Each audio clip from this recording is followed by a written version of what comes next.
The thing about being called a failure is that after a while it stops hurting. It becomes white noise, background chatter, just another part of family gatherings. At least, that's what I told myself as I walked up to my parents' house for our annual Thanksgiving dinner. I'm Katherine Bennett, though my family calls me Kathy, usually with a slight shake of the head as if my very name is a disappointment. The designer coat I wore cost more than their mortgage, but I'd deliberately chosen something plain, unassuming. No need to tip my hand. Not yet. Look who finally showed up. My sister Diana's voice carried from the front door. The family failure graces us with her presence. I smiled tightly, remembering the stack of papers waiting on my office desk. Diana had no idea how prophetic today would be. How everything was about to change. Inside, the house was full of the usual suspects. Uncle Peter, who ran Bennett Manufacturing with my father. Aunt Margaret, who never missed a chance to compare Diana's success to my supposed failures. My cousins James and Laura, both middle managers at the family company, both convinced they were destined for greatness. Kathy, my mother kissed my cheek. Couldn't you have worn something nicer? It's Thanksgiving, dear. I thought about the 3 luxury boutiques I owned in Manhattan. This was all I had, Mom. Well, she sighed, at least you came. Though Diana tells me you're still doing that little online thing? Selling clothes or something? Before I could respond, Diana swooped in, her diamond bracelet catching the light. Not just clothes, Mom. Kathy resells designer stuff. Like a thrift shop but online. She turned to me with fake concern. How's that going, by the way? Making ends meet.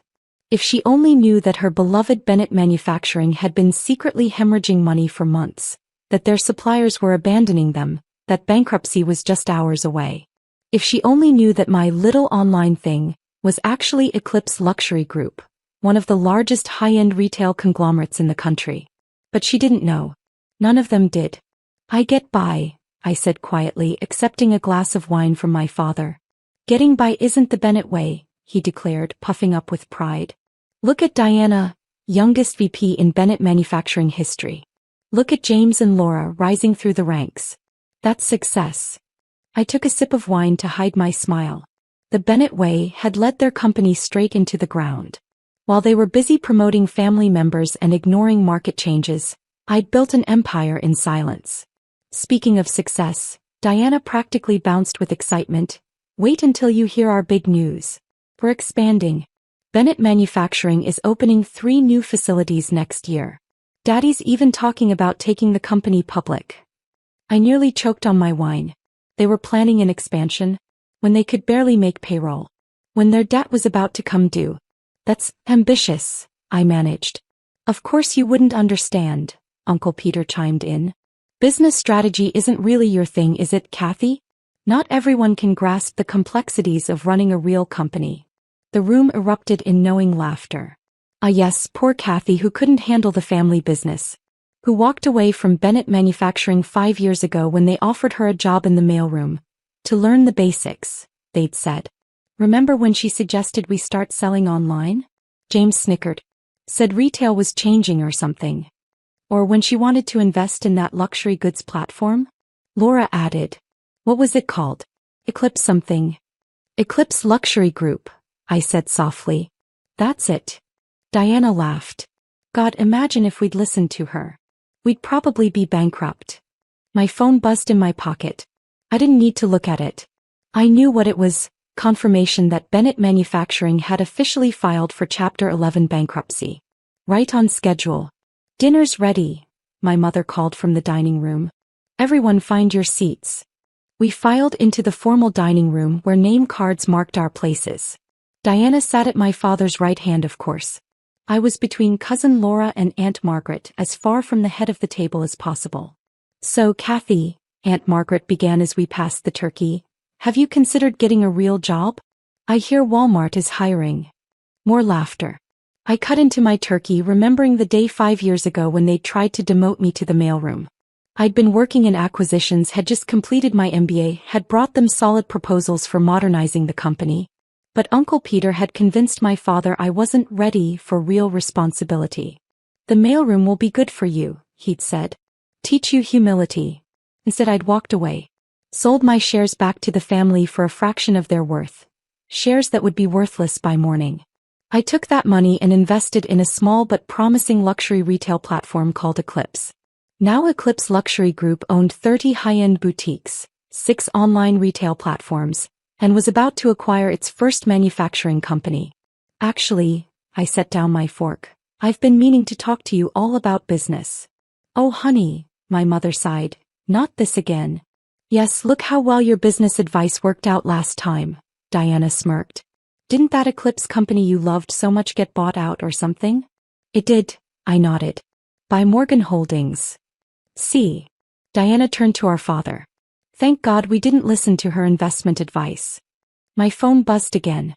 This time I took it out, making a show of checking the message. Everything okay?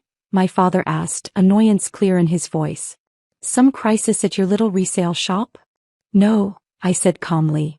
Just confirming that Bennett Manufacturing's bankruptcy filing has been accepted by the court. The room went completely silent. Diana's fork clattered onto her plate. What did you just say? My father's voice was dangerously quiet. I took another bite of turkey, chewing slowly before responding. Your bankruptcy filing. It was just approved. Chapter 11. Though given your debt load, it'll probably convert to Chapter 7 pretty quickly. That's impossible, Uncle Peter stammered. How would you even know? Oh, I smiled. I forgot to mention. Morgan Holdings, the company that bought Eclipse. I paused, savoring the moment. That's my holding company. I own it. Just like I own all of Bennett Manufacturing's debt. The silence that followed my announcement was deafening. You could have heard a pin drop in that dining room, where just moments ago they'd all been laughing at my expense. My father's face had gone chalk white. Diana's mouth hung open, her perfectly applied lipstick suddenly looking garish against her pale skin. You're lying, Uncle Peter finally sputtered. This is some sort of sick joke. I reached into my bag, the cheap bag they'd been sneering at all evening, and pulled out a folder.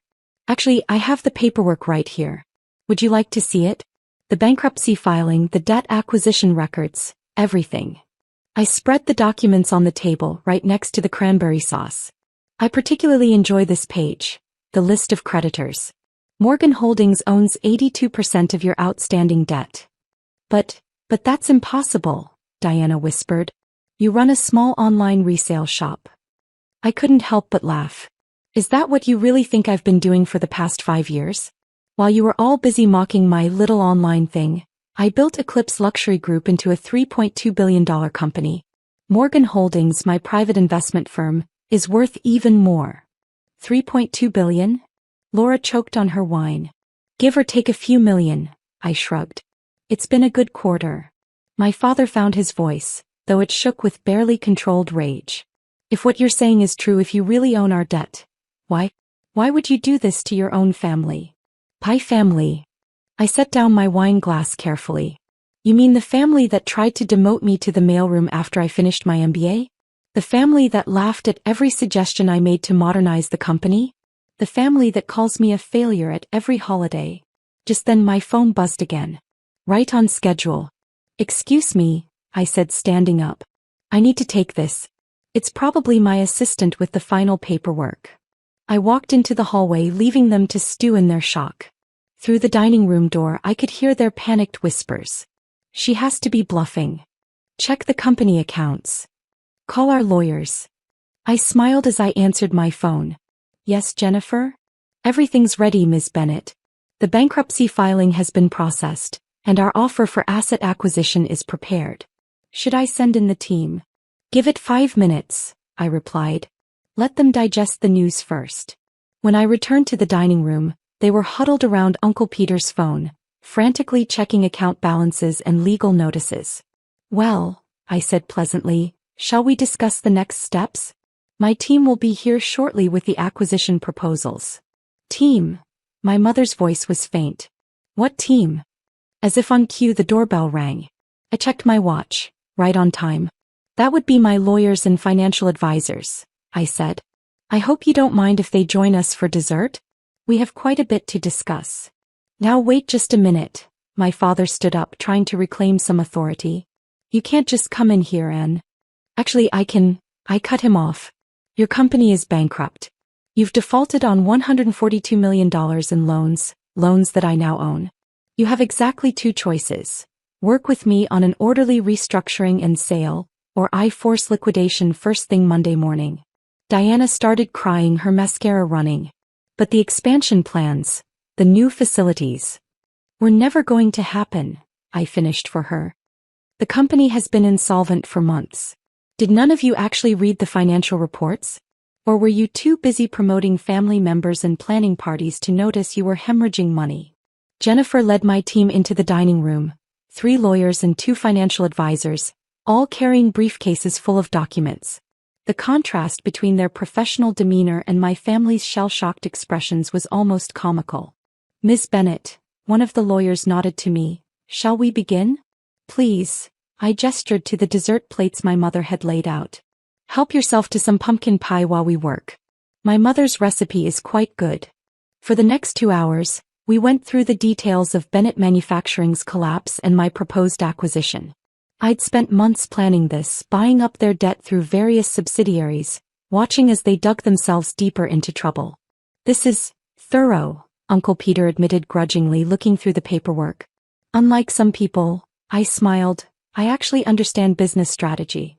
By the time we finished, my family's empire had crumbled to dust, and mine had grown even larger. I'd given them terms that were fair, more than fair really, but that left no doubt about who was in charge now. One last thing, I said as my team packed up. Diana, James, Laura, clean out your offices by Monday. Your positions are being eliminated in the restructuring. You're firing us? Diana shrieked. Your own family? No, I'm firing underqualified executives who got their jobs through nepotism. But if it makes you feel better, I hear Walmart is hiring. I stood up, smoothing my cheap dress. Thank you for dinner, Mom.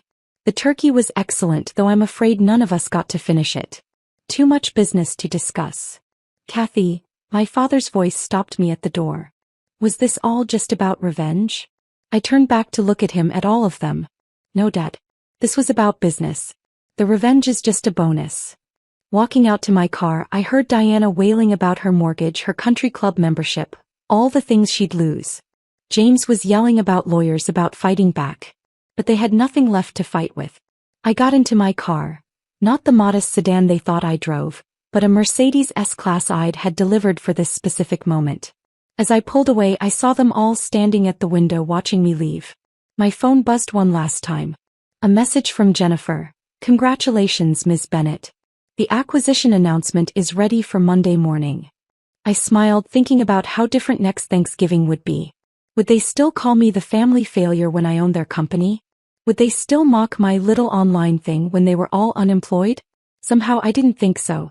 1 week later, Bennett Manufacturing's name was changed to Eclipse Manufacturing, becoming the newest subsidiary of my growing empire. I kept the company's original logo, designed by my grandfather, but added one small detail, a tiny eclipse symbol, a permanent reminder of how the family failure had eclipsed them all. Diana eventually found work at a department store. Not Walmart, but close enough. James and Laura had to leave the state to find jobs, their resumes tainted by Bennett Manufacturing's collapse. Uncle Peter retired in shame. My father tried to reach out once, about a month after the acquisition. He left a voicemail that started with, "I was wrong about you," and ended with a request for a job. I had my assistant send him the same form letter we send all unsuccessful applicants. The following Thanksgiving, I didn't attend the family dinner. I was too busy running my companies, all of them, including the one that used to be their pride and joy. Instead, I sent them each a card with the Eclipse Manufacturing logo and a short note. Thankful for all the lessons you taught me about real business. Hope you're enjoying your real jobs. Sometimes success is the best revenge.